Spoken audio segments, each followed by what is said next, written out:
바람 소리부터 개 짖는 소리, 하구름 소리까지 자연의 모든 소리를 담을 수 있는 언어. 한글은 독창성과 과학성 등 여러 가지 면에서 전 세계로부터 최고의 언어로 인정받고 있습니다. 이번에 소개할 전공은 바로 우리말과 우리 문학에 대해 심도 있게 배우는 국어 국문학입니다. 스토리텔링이나 문학 콘텐츠의 중요성이 높아지면서 국어 국문학의 역할도 중요해지고 있는데요. 국어 국문학을 전공한 선배들은 어떤 직업 이야기를 풀어놓을까요? 유창한 말솜씨를 자랑하는 선배님들, 지금 만나러 가보시죠. 엄마의 뱃속에서부터 들은 우리의 모국어를 대상으로 하는 국어 국문학은 우리말과 우리 문학을 깊이 연구하는 학문으로 한국 문화를 창조적으로 계승 발전하며 인문학적이고 창의적인 소양을 배양하는 것이 목적입니다. 해당 학과 전공 후 진출할 수 있는 직업은 주요 직업과 융합 직업으로 나눌 수 있는데요. 주요 직업은 졸업 후 주로 진출할 수 있는 직업 혹은 해당 전공 특성과 밀접한 관련이 있는 직무를 수행하는 직업을 의미합니다. 또 융합 직업은 현재 전공을 기초로 하여 타 분야의 지식과 기술, 역량을 추가로 습득하여 진출 가능한 직업을 말하는데요. 국어 국문학 전공 후 진출할 수 있는 다양한 직업 중 주요 직업인 작가, 스피치 강사, 융합 직업인 독서 치료사로 일하고 있는 선배님들을 만나보도록 하겠습니다. 그럼 먼저 국어 국문학과 분야의 주요 직업으로 진출할 수 있는 스토리텔러 작가로 일하고 있는 선배님을 만나볼까요? 똑같은 내용이라도 재미있는 이야기를 통해서 전달하면 더 생생하고 설득력 있게 들리죠? 그것이 바로 스토리텔링의 마법일 텐데요. 그 때문인지 스토리텔링에 대한 관심은 점점 높아지고 있습니다. 처음 만나볼 직업인은 이야기를 만들어내고 이야기를 통해 사람들의 마음을 움직이는 글 마법사 한영미 작가입니다. 영화 시나리오 작가로 활동하고 있고요. 또 드라마 조금 쓰고 있습니다. 또 틈틈이 스토리텔링 강의를 하기도 하고 지자체, 또 기업체 스토리텔링 작가로 활동하기도 합니다. 상품의 이야기를 입혀서 홍보하는 상품 스토리텔링 일도 해보고 있고요. 한마디로 스토리텔링 전반에 관한 일을 하고 있다고 할 수 있죠. 저는 국어국문학과를 나왔는데요. 책을 읽고 글을 쓰는 일을 좋아해서 자연스럽게 국어국문학과를 선택하게 됐어요. 기본적으로 문학은 이야기의 바탕을 두고 있기 때문에 국어국문학과와 스토리텔링은 불가분의 관계가 있다고 할 수 있는 것 같아요. 저는 전공을 통해서 소설이나 희곡 등 많은 텍스트를 접할 수 있었기 때문에 이야기의 구조라든지 그런 방법, 이야기의 구조를 만드는 방법 등을 배울 수 있었고, 또 제가 하고 있는 상상, 그 상상력을 글쓰기로 연결시키는 훈련을 많이 할 수 있었어요. 그래서 국어국문학과를 가길 참 잘했다라는 생각을 많이 하고 있고요. 최근에는 기본을 익힐 수 있는 전통적인 국어국문학과 외에도 스토리텔링 학과나 콘텐츠 기획 관련 학과 등에 대한 스토리텔링 전반에 대한 전문적인 학과들도 생겨나고 있다고 하거든요. 이런 학과에서는 실무에 쓰이는 기술적인 면에 대해서 집중적으로 배울 수 있지 않을까 그런 생각을 하고 있어요. 제가 이 일을 처음 시작하던 때는요, 굉장히 이런 일들에 대해서 전무했거든요.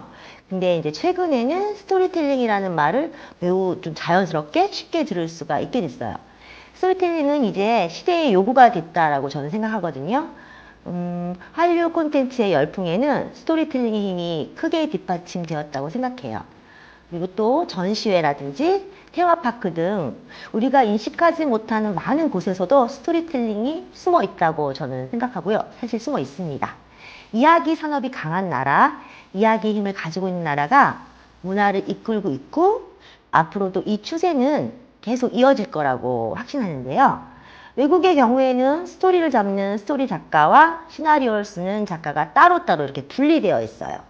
이렇게 따로따로 분업화가 되어 있는 그런 것들을 스토리텔링 작업이 아주 세분화되고 있다라고, 전문화되고 있다라고 이렇게 평가가 되고 있는데요. 스토리텔링이 한창 커가고 있는 우리나라의 상황을 봤을 때는 국가나 정부적인 차원에서 이런 부분에 초점을 맞출 필요가 있다고 저는 생각을 합니다.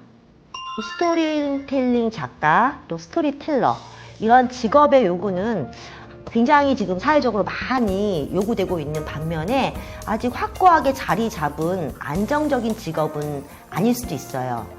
왜냐하면 이 직업이 과연 무엇을 한 직업인지도 명확하게 알려지지 않고 있기 때문이죠. 그럼에도 불구하고 스토리텔링 작가는 아주 매력적인 직업이라고 생각해요. 인간의 욕망을 건드리고 많은 사람들의 이야기를 그 이야기의 세계로 초대할 수가 있다는 거죠.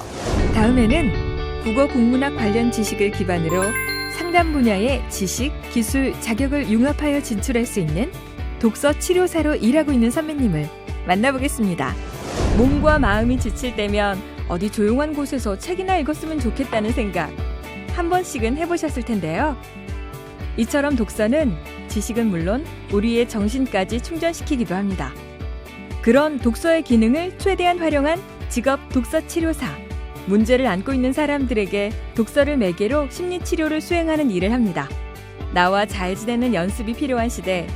이번에 만나볼 직업인은 독서로 사람의 마음을 힐링시키는 독서 치료사. 김영아 선배님입니다. 저는 독서 치료사로 활동하면서 더불어 전문가를 양성하는 일도 함께하고 있어요.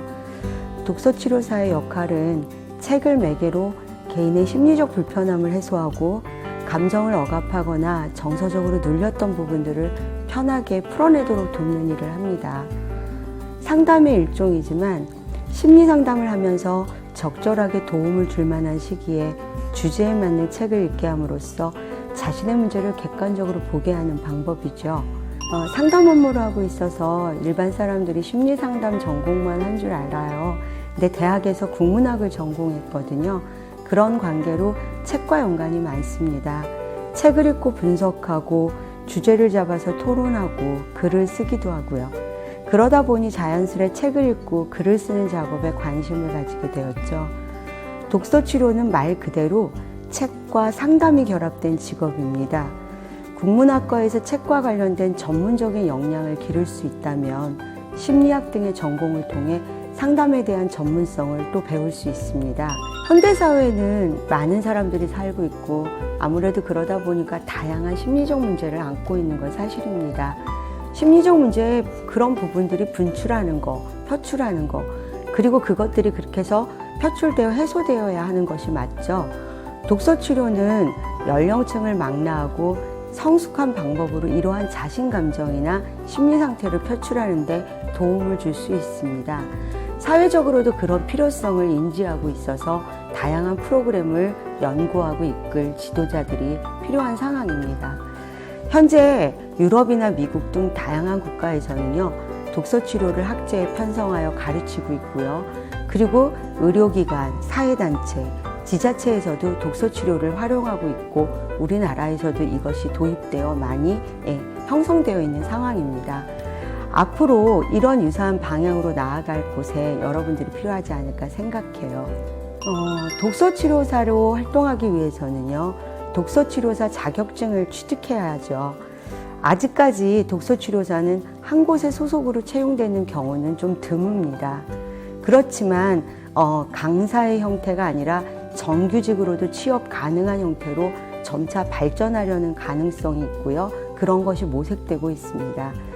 독서 치료에 관심이 있는 학생이라면 대학에서 공부하는 기간 동안 차근히 관련 분야의 역량을 쌓으시기 바랍니다. 마지막으로 교육 분야의 주요 직업으로 진출할 수 있는 스피치 강사로 일하고 있는 선배님을 만나보겠습니다. 말을 재미있게 잘하는 사람은 어디서나 사람들의 이목을 끌기 마련인데요. 아나운서 등 직업에 따라 그에 맞는 화법을 배워야 하는 경우도 있습니다. 말을 잘하는 방법, 이분에게 가면 배울 수 있다고 하는데요. 마지막으로 만나볼 직업인은 말하는 방법을 알려주고 자존심까지 업그레이드 시켜주는 스피치 강사, 박상현 선배님입니다. 현재 저는 서울 종로에서 스피치 학원을 운영하고 있습니다. 드림 스피치 아카데미입니다. 스피치 강사를 하시려고 하시는 분들이기 때문에요.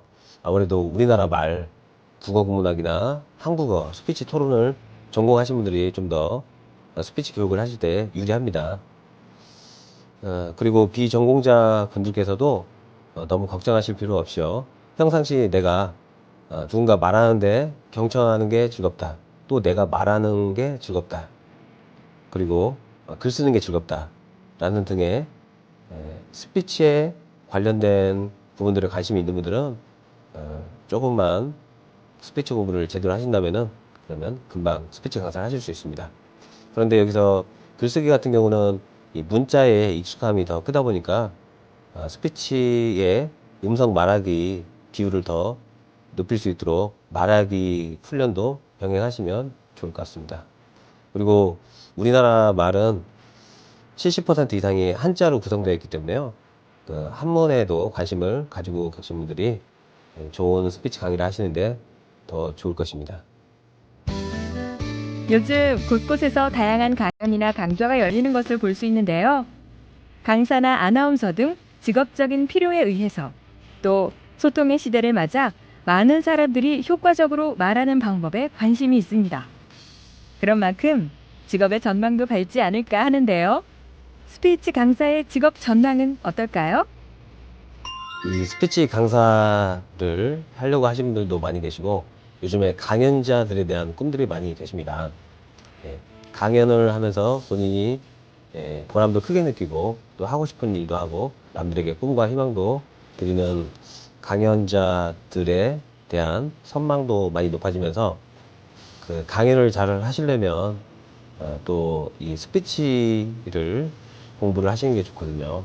이 밖에도 요즘에 시대가 소통의 시대이기 때문에 이제는 내가 생각하는 말을 효율적으로 좀 맛있게 잘 스피치를 해야 되는 능력에 대해서 학교에서도 그리고 회사에서도 또 은퇴하신 뭐 동아리에서도 원하고 있는 흐름이기 때문에 시대적 흐름이기 때문에 이 수요가 높아지고 있습니다. 그래서 그 수요에 걸맞게 수도권에서는 많은 업체들이 계속 늘어나고 있는 추세인데요. 지방이나 뭐 섬에 계신 분들께서는 이 스피치 교육을 제대로 받고 싶어 하시는데도 불구하고 이런 그 공복이 적습니다. 그런 상황이기 때문에 앞으로 전망은 밝다고 저는 생각합니다. 스피치 강사를 하기 위해서는 먼저 그 스피치 고민을 가지고 계신 분들의 심리적인 부분까지 풀어드려야 되기 때문에 단순한 지식을 습득하고 또 전달하는 이 정도의 단계로서는 살아남기가 어렵습니다. 정말 그 강사와 학생의 관계가 아니라 그 인간 대 인간의 관계로서 또 가족이라 생각하시고 정말 그 어떤 문제든지 풀어드릴 수 있으려고 하는 그런 태도, 뭐 자세, 또 전문성 이런 거를 공부를 하신다면, 겸비하신다면은 좋은 활동하실 수 있습니다. 나의 전공으로 진출 가능한 더 다양한 직업 정보는 대학 전공별 진로 가이드 책자를 다운받아 활용하세요.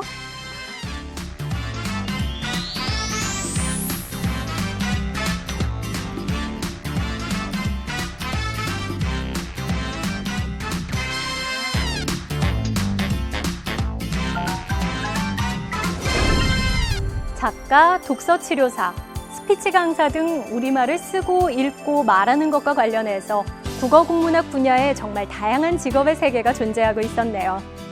국어국문 전공과 관련된 더 많은 정보는 워크넷 사이트에서 찾아볼 수 있으니 잊지 말고 꼭 들어가서 확인해보세요. 21세기는 이야기의 시대. 최근 한류가 세계 각국에 전파되면서 한국 문화를 선도적으로 알리는 역할도 중요해지고 있습니다. 우리말에 관심이 많은 청년들이라면 국어국문 분야에서 아름다운 우리말과 평생을 함께할 수 있는 직업을 찾아보는 것도 좋을 듯합니다.